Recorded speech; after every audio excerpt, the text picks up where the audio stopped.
Welcome to Our City Matters. Once again, a pleasure chatting to you this evening. My name is Tashirik Trubody. Tonight we pick up an old age debate. It is preservation versus development. Now this seemingly is playing itself out at the Philippi horticultural area, and we're asking tonight, should the city of Cape Town push ahead with development in the area, or should we try and preserve what is left of the Philippi horticultural area?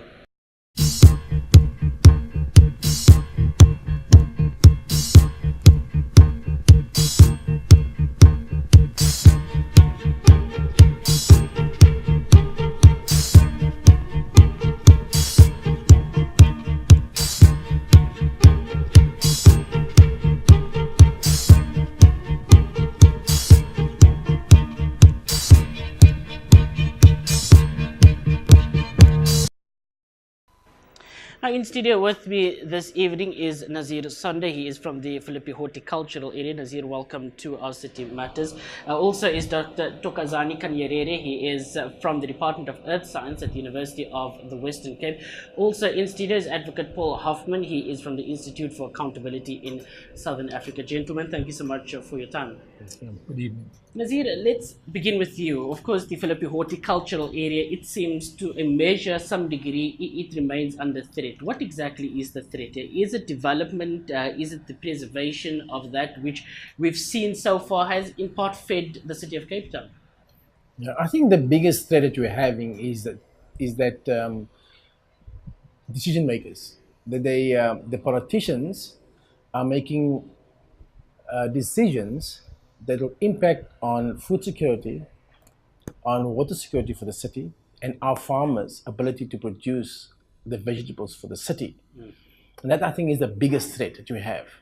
Now, we have a problem at the moment of a water shortage in particular. Now, the obvious follow-on to a water scarcity problem is, of course, a food shortage. What impact, if any, has the drought had so far on the ability to produce, at least the way you have been in the last while? Well, you see, this is a very important point, because you see, the drought has put in focus the link between food and the production of food and water. So without water, you cannot produce food. And so our country is suffering a huge drought, and this has impacted on food availability, which our consumers see happening in the shops, where they see the price of potatoes, for example, is 70 rands a pocket, and so on. Yeah. So the price of food it's going sky high, right? But in this city we have this amazing resource, the Cape Flats Aquifer, from which our farmers tap in for our irrigation water source. And this aquifer is an insurance for us at any time, even in this drought. So our farmers in this area are very productive. They use water like any other year, even though we are suffering a severe drought. And this doesn't impact on our ability to produce the crops that we need to produce for the city. Yeah. Now, just to say on this issue of the aquifer, in terms of the development, how exactly does this development pose a threat to the aquifer, or even your ability to produce the type of food that you have been? Well, from the onset, I don't want to make as if we in the Philippines are against development. You know, we welcome development because we need houses, we need economic activity, we need small business to thrive. But it's the type of development that we have a problem with. Which type would that be? Well, you see, if you have development in inappropriate areas, like an agricultural area, where you're going to pave over 1,000 hectares of the main recharge of the aquifer, which is the main source of our water for irrigation as farmers, then that's an inappropriate development, you see. I'd like to go to Dr. Tokozo on this particular matter. With a development, the paving of the land and so on, could this threaten the ability to soak in the water, to maintain the water, to preserve the water, the aquifer, Doctor? Thank you. We are the natural scientists, we are the environmentalists, and our core is to protect the natural sources, and in this case, the groundwater, for the proper utilization and for the proper management of it. Now, if the development is to reduce the area of recharge, then that will reduce the availability of the water that is needed for the agricultural production.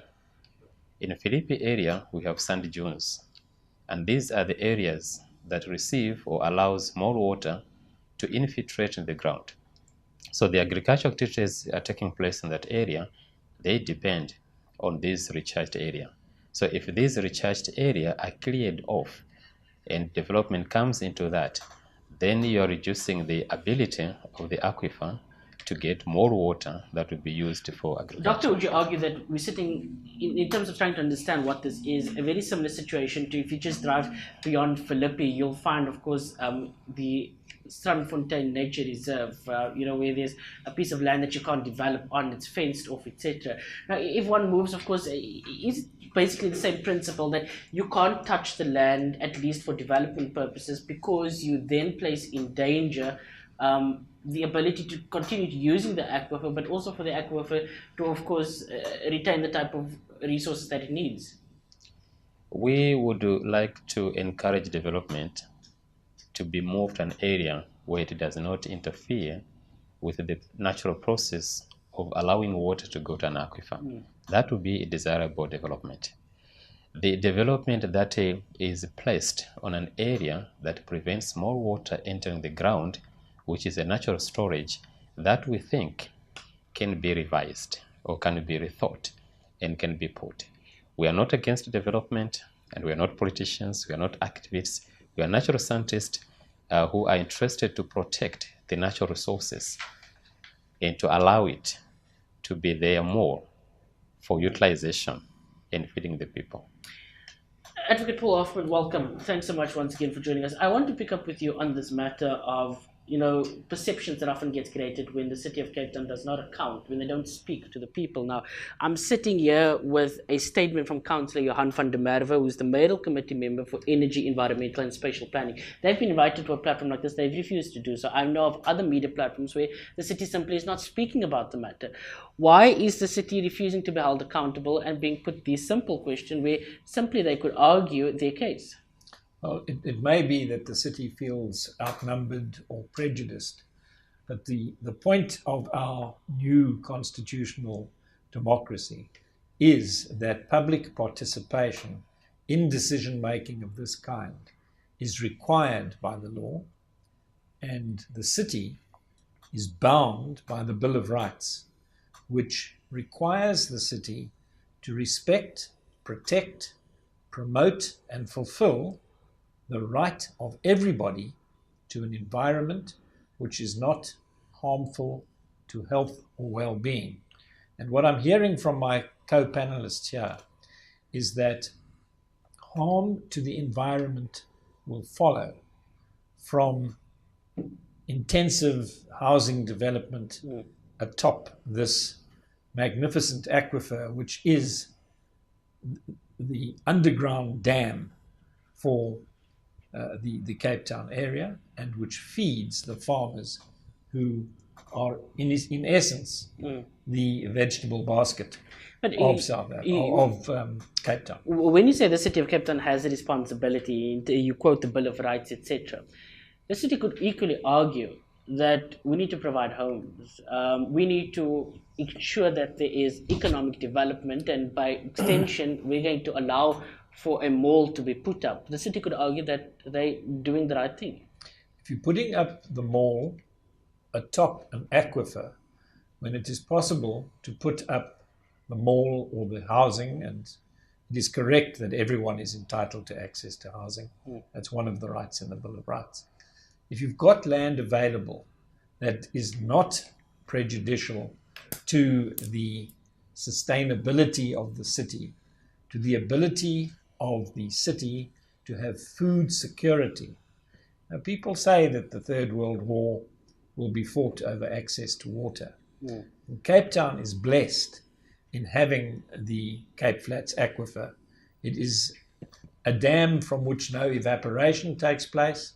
It's a dam that is not polluted, and it is an exceedingly valuable resource for the city to be able to feed itself, and to go and ruin it by short-sighted planning that focuses too much on the developmental needs in relation to housing and infrastructure, and not on alternatives such as developing the Youngsfield military base, which is a huge tract of land that stays unused. Well, and those are some of the options that we want to look into when we do return. You are, of course, tuned into Our City Matters here on Cape Town TV. We have a great panel in studio with us as we try and understand what is happening at the Philippi Horticultural Area. To stay with us.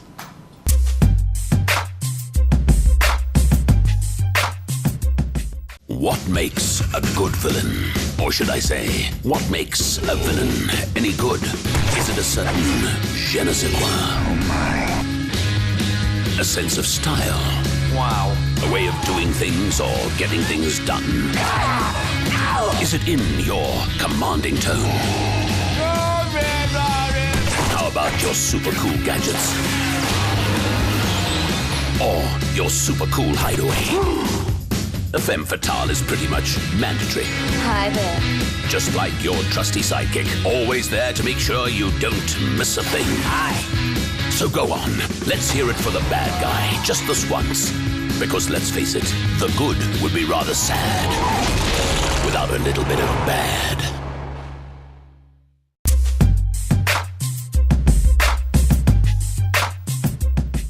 Welcome to Our City Matters. My name is Tashirik Trubar. It's a pleasure having you this evening. We're talking about the Philippi Horticultural Area, and remember, you can be a part of this discussion. Our City M at capetowntv.org. Our City M at capetowntv.org. Send us some of your thoughts, your emails, and we'll go through all of them. Nazir, I want to pick up with you. Nazir Sunday is from the Philippi Horticultural Area. This debate about development, because one could again argue that we're building homes for people. We have a big backlog in this country at the moment. Equally so, when you bring in a mall, you bring in businesses, etc., it boosts the city's ability to grow economically. Could this not be seen as a win-win? Well, it's only a win-win if we have our prime agricultural land in the city protected. So if you look at development, other development possibilities in other areas, then the city itself did a study in 2010 which laid out 11,000 hectares land in the city which they could develop. Now, why is the city not doing that? Right? And then the other thing is, from our side as a local civic, of which I'm the secretary, we developed our local spatial plan. We said, look, we know there's lots of issues around different city departments. Housing wants housing, agriculture wants agriculture, and so on and so on. So there's a lot of conflicting. There's a conflict over our area. So what we did was we took time and we did a survey in the area, and we developed our own spatial plan in which we identified areas of the best agricultural land to be protected as a conservation area, and it would still allow for development. And we identified areas as economic corridors, as agricultural, as an industrial area which already exists, and as area almost 700 hectares of land on the corridor of Sandfontein, which can be developed for all kinds of housing options. Have you presented this to the city? Well, we took this matter all the way from sub-council. Our sub-council was very supportive of us and our plan, because they saw it was a win-win situation. Everybody wins here. And then they supported us. And then the problem was that when it went to the mayor's office, and when we eventually had a meeting with the mayor in 2012, the mayor did not want to hear about our plan. Well, that certainly is shocking. I don't know if that has anything to do with the fact that the city does not want to appear on public platforms to actually discuss this particular matter. But I want to come back to you, Doctor. The fact that there is a plan, there's these different push and pull factors. Is there a possibility of pushing ahead with the development? Try to explain to me how businesses or those that own those farms, the land, etc., how they're able to tap into the aquifer. Because is it as simple as connecting pipes? Because then can one build around the pipes? How exactly does it work? Okay, thank you on that one. The role of us is to provide information. In this context, to provide enough information about the quality of the groundwater that is in Philippi area, the quantity of groundwater that is in Philippi area, and we do that through research. So there have been different studies that have been conducted to prove or to show the quality of the water and the quantity of the water. What we can suggest to the developers is to show them where they can build and where they can leave the space for the ground recharge and the quality. That we can do. So we can engage them, or they can come to us. We can show them the areas which you have mapped, which you think these are the areas that need to be reserved or protected, and they can move the development to an area which we think it will be less impacting on the groundwater. Advocate Paul Hofbury is from the Institute for Accountability in Southern Africa. Advocate, research done in 2009 shows that developing or with development, with pollution and so on comes with development, it could threaten groundwater, albeit that this is often regarded as grey water or dirty water, etc. With these type of reports and the fact that Nazir has a plan, with the horticultural area has a plan that says this could be a win-win situation, why would the mayor of Cape Town or the city of Cape Town not even consider all of these options and put these reports on the table? I think that the city is under incredible pressure to develop housing. There are far too many people living within the city limits who are either backyarders, informal settlers, or otherwise inadequately housed in overcrowded circumstances. So that problem does need to be addressed.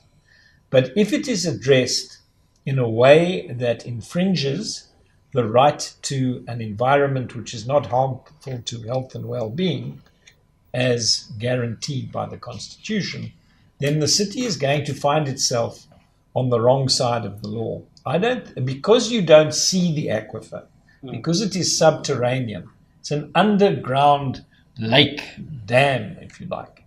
Because it's not seen, it doesn't seem to be crossing the radar of the city planners. And in a water-scarce country such as ours, it is really irresponsible to do any planning without taking the impact of that planning on the water that is available in a particular area that is under consideration for development.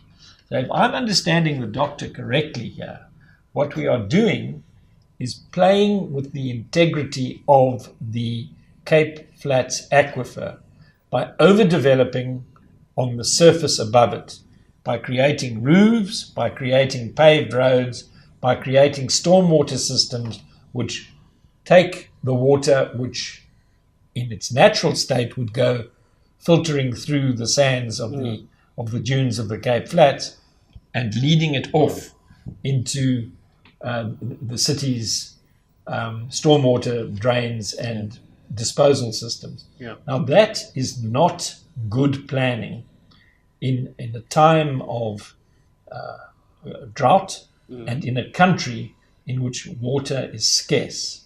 We need to plan around that and not just for immediate gratification on housing. And Nazir, we're going to have to go for a break soon, but I quickly want to pick up on this point. And what I can't seem to understand is how politicians and those that, those bureaucrats, how they can't seem to understand that there are existing case studies that prove to us elsewhere around the country where you sit with acid mine drainage, you sit with waters that are being polluted and so on.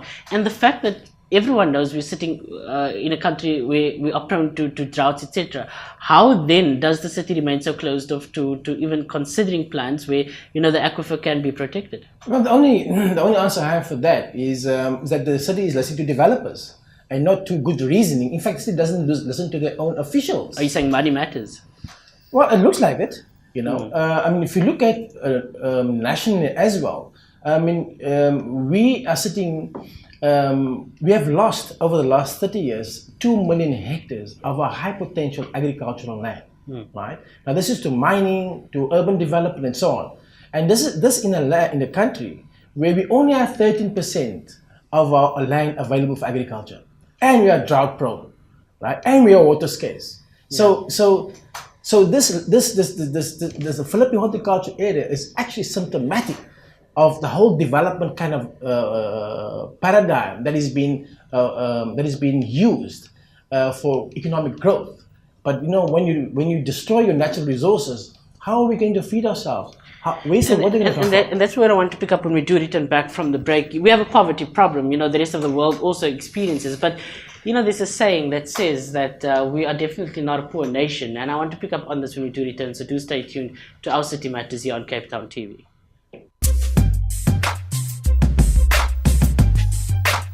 You want superpowers, do you?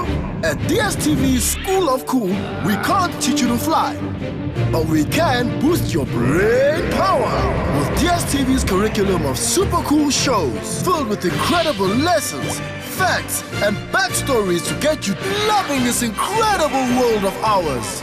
Trust us, you're gonna be like totally brain powered up. At DSTV's School of Cool, it's not just school, it's cool.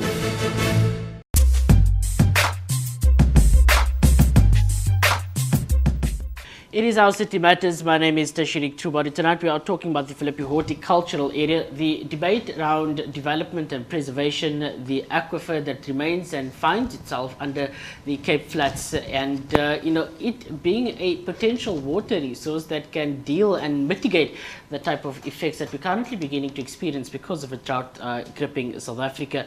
I want to pick up now with Dr. Kanyerere. Doctor, I'm one of those firm believers that poverty is a man-made thing, that, we can grow sufficient food. There is this ability to do so despite the population growing.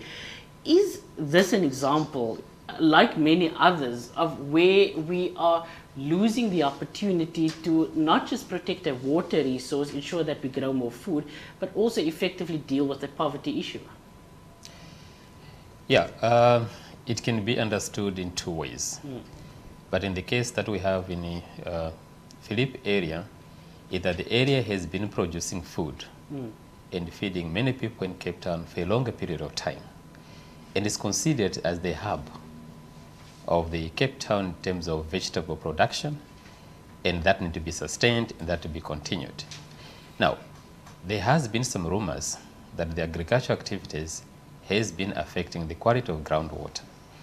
But with the different study that we have conducted, that type of proof tend not to be substantive, because what they're talking about is the chemicals that are used in the agricultural areas affecting the food, but we don't have that scientific evidence enough to prove that indeed the agricultural activities are polluting the aquifers in the area.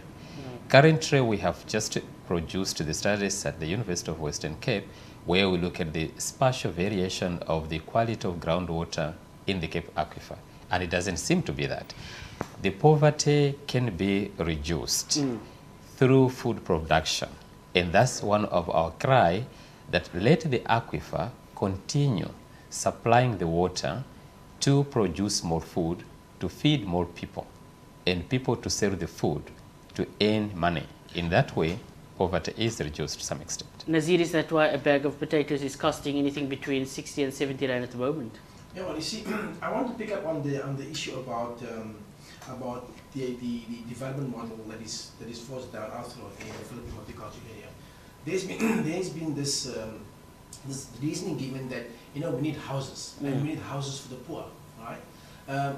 But if you look really closely, then actually it's not houses for the people who need the houses in our area. So these are not RDP houses. These are not RDP houses, because in 2009, the PHA rapid review study, which the city commissioned, clearly pointed out that the engineering that has to go in building on an area, a sandy area, with a high water table, clearly doesn't allow for low-cost housing, right?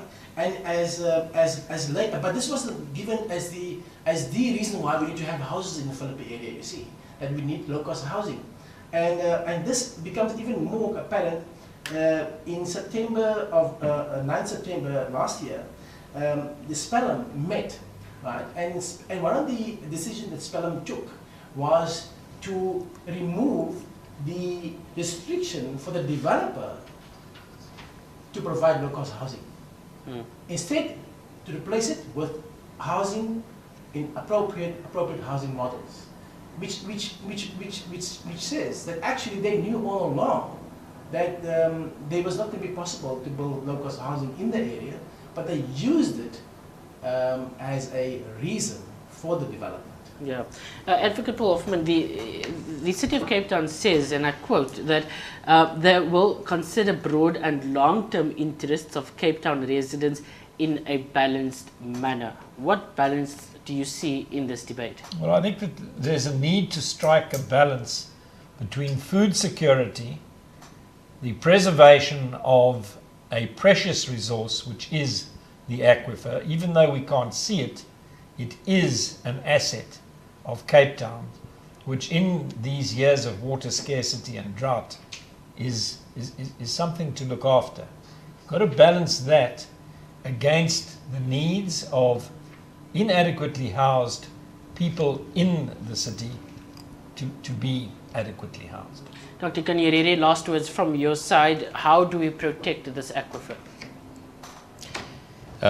Historically, it is considered as a reserve. So we need to look at the impact, increasing impact of climate change, and with constrained economic to desalinate the sea, and we look at the aquifer as a last resort to protect the groundwater for the future use. So we can protect it by implementing different studies, continuously monitoring the quantity and quality of the groundwater, and then measuring that against the human impact which is coming through the development, to ensure that we always have enough groundwater in place, to ensure that we always have a good quality of groundwater that we can use sustainably. Nazir, let's round up with you the last few seconds. How do we protect this aquifer? I mean, you've come with plans. At the moment, you're sitting with civic activism. How has that been going? Well, we have had a very good response to our latest round of activism, and because of the drought, people have made the link between food scarcity, water scarcity on the one hand, and how it's linked to food scarcity. But I just want to go back a little bit further because, you know, in our area we have 1,200 families, right, who live on farms with no security of tenure. We have families working on farms taking informal settlements. We need housing for them.